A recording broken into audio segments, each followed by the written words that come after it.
নমস্কাৰ বন্ধুসকল, নমস্কাৰ বন্ধুসকল। আজি এটা নতুন ব্লগলৈ আপোনালোক সকলোকে স্বাগতম জনাইছোঁ। আশা কৰিছোঁ আপোনালোক সকলোৱে ভালে আছে। আজি যিটো এইটো নতুন এটা আকৌ কাম পাইছোঁ, সৰু পৰা বেছি ডাঙৰ নহয় বাৰু। দেখিছে আপোনালোকৰ ৰুমটো, আৰু দেখুৱাম আপোনালোকক কেনেকুৱা অৱস্থা হৈ আছে এইবিলাক চাই ল'ব। আৰু ফাইনেলি হৈ যোৱাৰ পিছত আপোনালোকে ইয়াৰ লুকটো চাব, কেনেকুৱা কৰি দিওঁ ব্লগটো সেয়াই।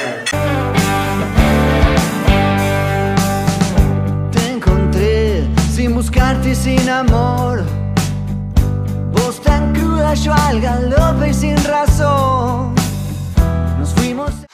এয়া দেখিছে 2 ফুটমান ৱেল পেন মাৰি থৈছে, আৰু ৱেল পেন মাৰাৰ কাৰণটো হৈছে আপোনাৰ ডেম আহি গৈছিলে। ডেম অহাৰ কাৰণে ৱেল পেন মাৰি থৈছিলে আগলৈ চাগে, মই যিমানখিনি মোৰ কেলকুলেশ্যনত আৰু দেখিছে এইবিলাক চব পূৰা ডেম আহি গ'ল।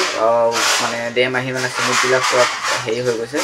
গতিকে এইখিনি আৰু ওপৰতো চিলিং আছে, কিছুমান দেখিছে এইবিলাক কোলা হৈ আছে, ওপৰত পানী পৰে অলপ চোকাল এইবিলাকে ৰিমুভ কৰিব লাগিব।